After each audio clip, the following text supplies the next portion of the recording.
Today we are going to look at Unit 10. Unit 10, which is power and energy production in the world. Power and energy production in the world. First of all, we are going to define power and we define energy. I believe very many students confuse the two terms. Some students call power energy and others call energy power. So let us look at the definitions. Number one, power. What is power? Power refers to the rate of doing work. It is the rate of doing work. Or it is the rate of transferring heat. Another student may say, power is how fast you can do work.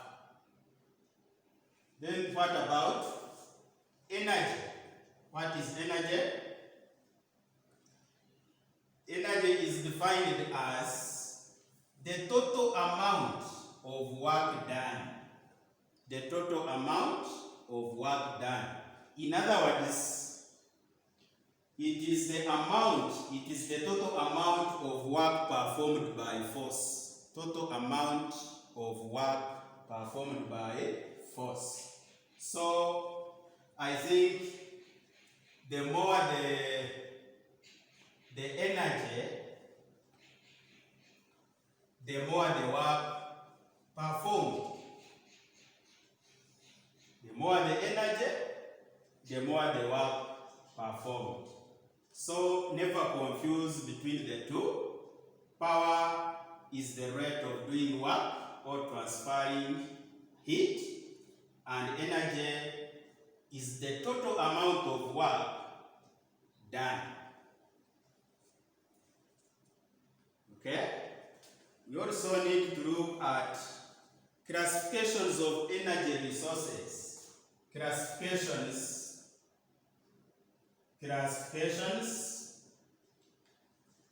of energy. Classifications of energy resources. Classifications of energy resources. We have two major classes of energy resources, and these include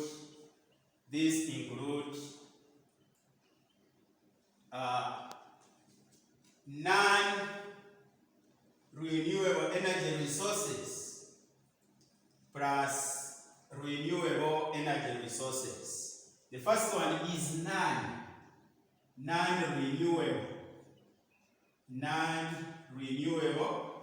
and the second is renewable. So let us also distinguish between the two. Some students also confuse non-renewable energy resources and renewable energy resources.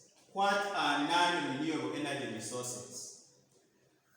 These are non-renewable energy resources are exhaustible. The key word is here. These are exhaustible resources. They are resources which cannot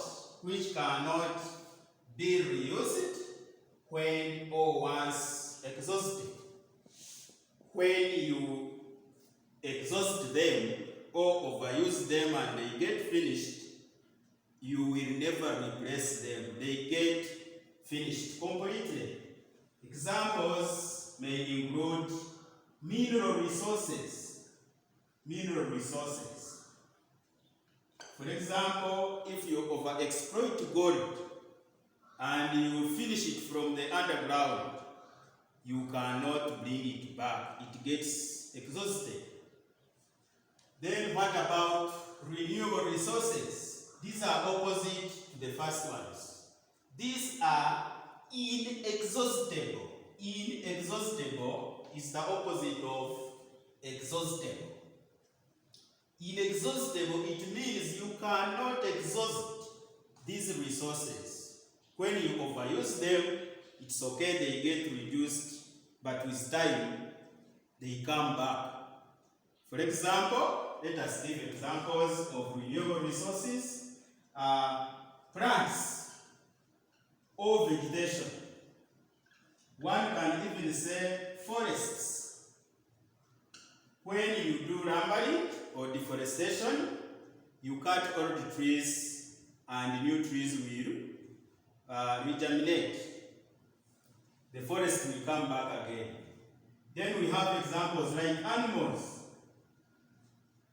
Animals produce. The old ones produce young ones. Young ones become old again. They also die after producing others.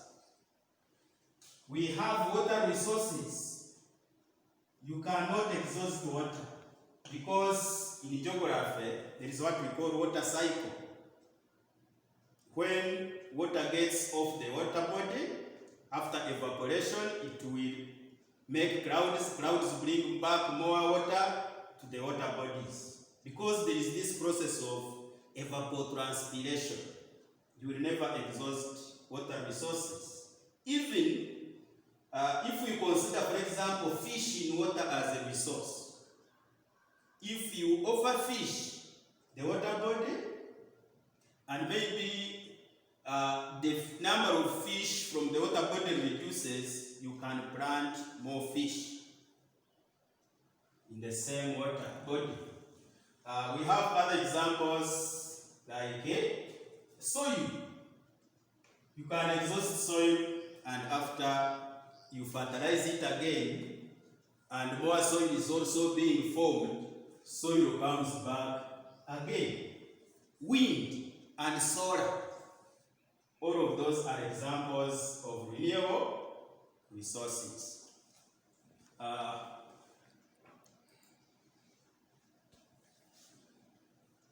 We have other classifications. We have other classifications of energy resources, and these include conventional energy resources. Conventional energy resources.